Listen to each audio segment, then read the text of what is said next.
twongeye turatomboye bana b'Imana kuba tugiye ubuntu Nyagasani akaba aduhamagaye ku neza ye, ku izina ry'Imana Data na Mwana na Roho Mutagatifu, amen.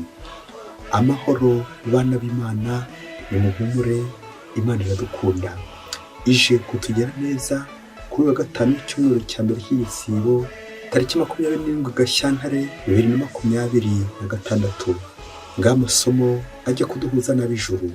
Isomo rya mbere ni ryo mu gitabo cy'umuhanuzi Ezekiyeli, umutwe wa 18 umurongo 21 kugeza ku 28. Uhoraho avuze atya: umugiranabi naramuka yanze ibyaha byose yakoze, akubahiriza amategeko yanjye, agakora ibitunganye kandi agakurikiza ubutabera, azabaho ntabwo azapfa. Ibicumuro bye ntibizibukwa ukundi, azabaho abikesheje ko yakurikije ubutabera. Mbese nakwishimira nte urupfu rw'umunyabyaha? Uwo ni Nyagasani Uhoraho ubivuze. Ahubwo nakwishimiye ko yahinduye imyifatire ye maze akabaho. Ariko se niba uwari intungane aretse ubutungane bwe, agakora icyaha akurikiza amahano yose umugiranabi akora, ubwo se murabona yazabaho? Ntibazibuka ukundi ko yakurikizaga ubutabera, ahubwo kubera ubuhemu bwe n'ibyaha yakoze azapfa. Muravuga kandi muti imigenzereze ya Nyagasani ntitunganye. Tega amatwi rero muryango wa Isiraheli. Mbese koko imigenzereze yanjye yaba ari idatunganye? Cyangwa se imigenzereze yanyu ni idatunganye? Niba uwari intungane aramutse aretse ubutungane bwe agacumura maze agapfa, azaba azize ibyaha yakoze. Ariko niba umunyabyaha yanze ibyaha yakoraga kugira ngo akore ibitunganye kandi akurikize ubutabera, aba arengeye ubugingo bwe. Niba yanze ibicumuro bye byose, ntabwo azapfa, ahubwo azabaho. Iryo ni ijambo ry'Imana. Zaburi ni 130. Uhoraho, uramutse witaye ku byaha byacu, Nyagasani, ninde warokoka? Uhoraho ndagutakambira ngeze kure. Uhoraho umva ijwi ryanjye, utega amatwi ijwi ry'amaganya yanjye. Uhoraho uramutse witaye ku byaha byacu, Nyagasani, ninde warokoka? Ariko rero usanganywe imbabazi, kugira ngo baguharanire icyubahiro. Nizeye Uhoraho n'umutima wanjye wose, nizeye ijambo rye. Umutima wanjye urarikiye Uhoraho kurusha uko umuraririzi ategereza umuseke. Kuko Uhoraho ahorana imbabazi, akagira ubuntu butagira urugero, niwe uzakiza Isiraheli ibicumuro byabo byose. Uhoraho uramutse witaye ku byaha byacu, Nyagasani, ninde warokoka? Nyagasani Yezu nabane namwe. Amagambo mu ivaje ntagatifu yanditswe na Matayo, umutwe wa 5 umurongo wa 20 kugeza ku 26. Muri icyo gihe abigishwa bari bateraniye iruhande rwa Yezu ku musozi, maze arababwira ati: reka mbabwire, niba ubutungane bwanyu budasumba ubw'abigisha amategeko n'abafarisayi, ntabwo muzinjira mu ngoma y'ijuru. Mwumvise ko abakurambere babwiwe ngo ntuzice, kandi nihagira uwica azabibarizwa mu rubanza. Njyewe mbabwiye ko umuntu wese urakariye ubava inda imwe azabibarizwa mu rukiko, naho nabwira ubava inda imwe ati gicucu, azabibarizwa mu nama nkuru. Namubwira ati uri umusazi, azishyurira mu nyenga y'umuriro.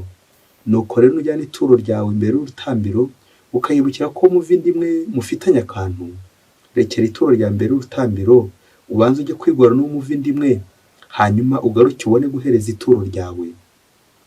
Jya ugira ubwira bwo kwiyunga n'umwangana igihe mukiri kumwe mu nzira, kugira ngo ataguteza umucamanza akagushyikiriza umupolisi, ubwo ukaburoshywe mu buroko. Mbikubwiza ukuri, ntabwo uzavamo utishyuye byose kugeza ku giceri cya nyuma. Iyo ni ivanjiri ntagatifu. Mbikubwiza ukuri, ntabwo uzavamo utishyuye kugeza ku giceri cya nyuma. Bayoboke b'Imana, nimugire amahoro. Aha tugeze ni kuri buri munsi.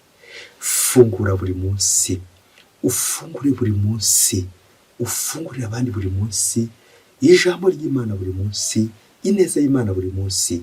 Buri munsi uhinduke uko Nyagasani ashaka, atari wowe uko ushaka. Kuko akenshi dushaka twebwe kwihindura uko dushaka, aho kureka ngo Imana iduhindure uko ishaka. Amen, amen, amen. Amasomo cy'ibyo yacu duteguriye muri iki gihe cy'igisibo aratwegereza Imana kugira ngo tubane n'Imana uko bikwiye, ngo tujye kuzirikana ku ijambo ryitwa ubwiyunge, la réconciliation. iyo bavuze ubwiyunge ni ukongera, hari ibintu byari byabohotse, hari ibintu byari byasambutse, hari ibintu bitari bikiri ku murongo, hari ibintu byari byafungutse. Icyo bita rero ubwiyunge ni ukongera guhambira, ni ukongera gushyiramo akagozi bikongera bigafatana, ni ukongera gushyira bya bintu byari byasanda ukabishyira ku murongo. Ngicyo bita ubwiyunge. Nanjye nawe turabikeneye kuko kenshi hari ubwo dusandaguza, hari ubwo dusandaza, hari ubwo tubohora ibyo Imana yari yaraboshye. Uyu mwanya ni ukugira ngo tugarure ubwiyunge, la reconciliation. Akenshi dukunze kubeshyera abavandimwe tukavuga tuturiye niwe wampemukiye, uriya n'uyu n'uyu n'uyu. Imana umunsi mu isomo rya mu gitabo cy'umuhanuzi Ezekiyeli iratubaza iti ese ni njye mubi cyangwa ni mwe babi? Hari ubwo dushyira amakosa ku bandi, yewe bikazajya n'igihe dushyira amakosa ku Mana, uko duhora twivuvuta duti imigenzereze ya Nyagasani idatunganye, kandi turamutse twirebye twasanga ari twe kibazo, twasanga ari twe twahemukiye abandi. Nawe nanjye ubwiyunge turabukeneye. Iyi Zaburi y'uno munsi iraje dusubiza, itwereka ko tutari ba miseke igoroye. Uhoraho aramutse wite ku byaha byacu, Nyagasani ninde warokoka? Amen, amen. Ikibazo cyo gukomeza gukibaza, dufite amakosa, dufite amafuti menshi, ariko Nyagasani we icyo dushakaho ni uko twakwisubiraho n'iza mbabazi kugira ngo tubeho neza. Ivanjiri uno munsi nayo iratwerekeza kuri ubu bwiyunge. Umuvandimwe muri kugendana, muri gukora urugendo, aho batwerekeza ku rutambiro. Urutambiro rwerekeza ku masengesho tuvuga, rwabuyoboke ku Mana, rugatwerekeza kuri misa, igitambo cy'Ukaristiya nyirizina. Ubuyoboke bwose twagera ku Mana, ariko niba umuvandimwe tutamubanira neza bitumariye iki? Ubwo buyoboke, amasengesho, ibyo byose dukora by'inyuma ariko tutariyunga n'abandi ntacyo bimaze, biriho utubazo. Ibi bibazo rero uze kubisubiza kugira ngo nawe ugere Nyagasani uko bikwiye. Ituro ryawe urihereza ute? Wabanje kwiyunga n'umuvandimwe, wabanje kwiyunga n'umuvandimwe? Komeza ubyibazeho, nanjye ndacyari kubyibazaho. Ubwiyunge, hari uburyo bune bwo kwiyunga. Nawe uraza gusanga hari bumwe muri bwo ushobora kuba wibagirwa, wenda ukibuka ubundi, nuko nawe ukabangura amaturo yawe uyashyiriye Nyagasani, kandi wasanga ubwo uri warabwibagiwe. Uburyo bwa mbere ni ukwiyunga nawe ubwawe, wowe nawe, aho ngaho ahishe tujya tuhibagirwa. Uburyo bwa kabiri ni ukwiyunga n'umuvandimwe, umuntu mwashyamiranye, umuntu mwageranye ikibazo, nuko mukongera mukicara muti harya ubu turi gupfa iki ubundi, mukabyibaza, kandi bikaza kuranya mubonye igisubizo cy'ukuri nk'abantu nyine bazima, uko mwari mwacitsemo ibice mukongera mukiyunga mukaba bazima. Aba gatatu ni ukwiyunga n'ibidukikije, ahantu tuba, ibimera, inyamaswa, ubusitani, la nature, aho tuba tukahagirira isuku, aho tuba tukahabungabunga, tukahitaho. Byose nabyo ni uburyo bwo kubaha abo tubana, ibyo tubana nabyo, ibidukikije. Kwiyunga n'ibidukikije, kugira isuku y'aho tuba, y'aho dutuye, y'ibyo dukoresha, kubibungabunga. Uburyo bwa kane noneho nanjye kuvuga bwa rurangiza ni ukwiyunga n'Imana. Ariko akenshi uzasanga njye nawe ushobora kuba bitubaho, tukirukira ku Mana, icyaba cyose tukirukira ku Mana, ariko hagati aho twangije ubusitani, twangije ibidukikije, twangije bagenzi bacu, natwe ubwacu twiyangije. Na niyo mpamvu tuza gutinda cyane kuri aha hambere, ku buryo bwa mbere bwo kwiyunga nanjye ubwanjye nkiyunga, kuko ahangaha niho hakomeye cyane. Uramutse wiyunze wowe ubwawe, wowe nawe wagera kure, n'ahariya hose byashoboka. Ariko impamvu hadashoboka n'ahandi hariya hose, cyane cyane ubwiyunge n'abavandimwe ndetse n'Imana n'ibidukikije ndetse, nuko akenshi njyewe muri njye ndabashije kwiyunga nanjye. Ndamutse mbikoze byakunda. Hari ibibazo bibi bikunze kuvuka, murabizi mu buzima bwacu dukora amakosa, ntabwo turi intungane, turacumura. Ikibazo cya mbere kivuka, umuntu akavuga ati ariko ubundi ko twahemukiranye n'umuturanyi, kuwo twashwanye muzi, twahemukiranye n'uwo tubana, kuki ari ngombwa kwiruka mu ntebe ya penetensiya, kuki ari ngombwa kwiruka kwa padiri? Ubu ndamutse niyunze n'umuntu nahemukiye ntibyaba birangiye? Ni ngombwa kongera kujya mu ntebe ya penetensiya? Ikibazo cya kabiri, undi nawe ati ese ko umuturanyi namuhemukiye kandi ndabizi, we ashobora kuba atabizi, ko naciye inyuma uwo tubana ndabizi neza, ko nibye umuvandimwe ndabizi neza, ese ni ngombwa kwirirwa njya kumubwira?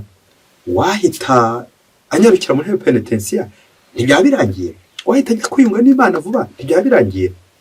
Bayoboke b'Imana, Yezu Kristo akuzwe.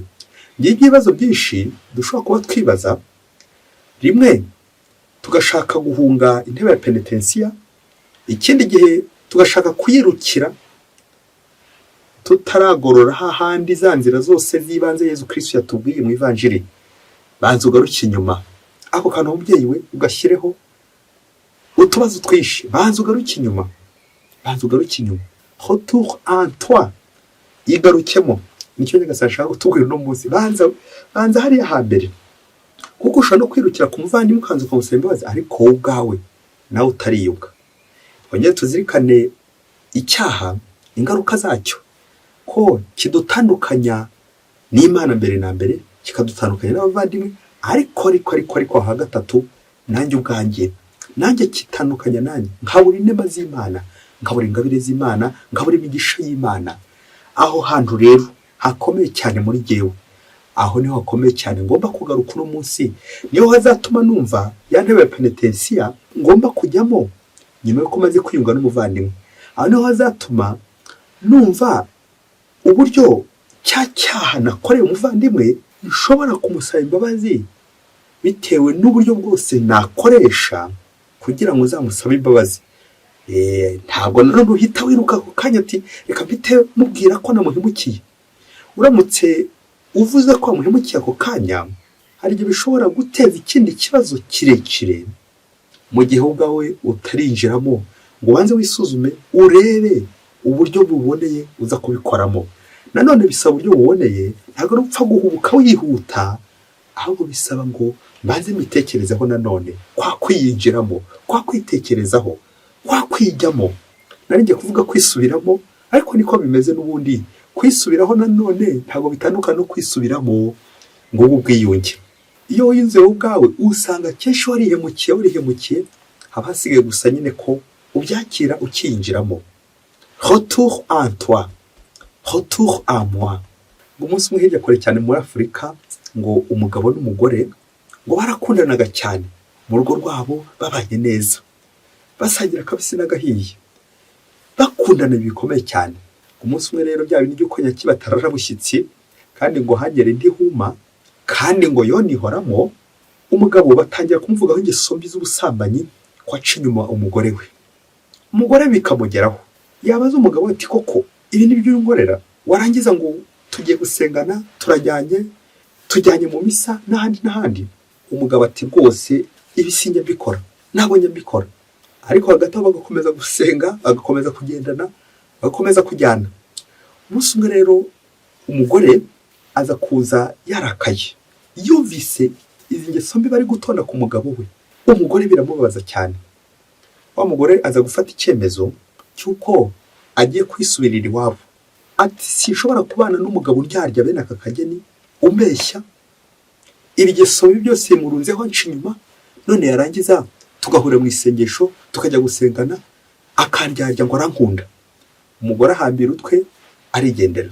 Wa mugabo ngo asigara mu gahinda gakomeye cyane, kubera ko ngo yakundaga gusenga no gushengerera, wajya imbere ya Yezu, maze ngo abwire Yezu ati ariko Yezu, bishoboke ko yivovotaga amutonganya ati Yezu koko wemere nseba bigeze aha ngaha, utumye n'umugore agenda, koko Yezu mfashije iki? Ko kuva mu buto bwanjye, uko navutse, uko nakuze, uko nashatse n'umugore urabizi byose, ko ntarigera na rimwe ngenda muri izi ngeso z'ubusambanyi, ko ntarigera nsambana, ko ntarigera nshinya umugore. None koko kuki utumye nseba? Urabizi neza ko ibintu ntajya mbikora, none kuki usebeje Yezu? Kuki utumye njya gukarubanda kandi ubizi neza ko bari kumbeshyera? Nuko mugabo ararira imbere ye, akomeza kurira uburyo bamusebeje, bigeze n'aho umugore yahukanye agiye iwabo. Nuko ngo muri kwakurira agiye kuva yumva ijwi rije ryoroheje riti irebe neza. Wa mugabo yumva ariho bibwiwe koko, ryaje rirongera riti irebe neza urebe ya mafoto. Nuko wa mugabo areba hirya areba hino, atangira kwireba koko, arisuzuma arongera arisuzuma. Uzi ikintu yabonye? We yasanze iwe ahise yirukira muri telefone, ahita yibuka amafoto mabi y'ababitsi, kwireba imbere. Arangije asanga koko hari indaya zijya zimwandikira amamesaje afitanye n'indaya, inyandiko iganisha ku bishenzi, iganisha ku magambo y'urukozasoni. Hari amafoto y'urukozasoni bajya bamwoherereza, amafoto akayareba, inyandiko akazisoma zose za audio, imvugo zose agenda akoresha ziteye isoni, filime agenda areba zose ziteye isoni z'urukozasoni. Ibyo byose ari kubireba, aza kwibuka nyine uwo mubano afitanye n'izo ndaya, nubwo batarahura imbona nkubone, ariko ibyo byose agenda areba, ibyo byose indaya zimwoherereza, uko zambaye ubusa byose akabireba. Wa mugabo amaze kureba ya mafoto yose, asanga ariyo ntandaro ituma bagenda bamuvuga, kubera ko nyine hari abazi ukuntu acudikanye n'izo ndaya, uko zamuhamagaraga kuri video call. Ibyo byose amaze kureba nyine asanga ariyo ntandaro yo kuvugwa.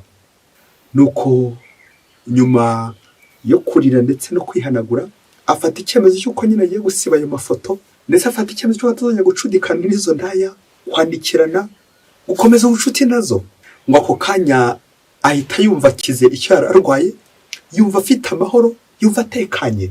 Ubwo ndabizi ugiye guhita umbaza uburyo azongera kugarura wa mugore we, uburyo azongera noneho kujya yamubwira ukuri kwabyo. Ndabizi uraza no kumbaza utese kumuvuga bizahagarikwa, ntibazongera kumuvuga, ntibazongera kumusebya nyuma y'uko abonye intandaro y'icyatumaga bamuvuga, ko arangije gukuramo urwe ruhare yamaze kurubona, aho bizatuma atongera kumuvuga.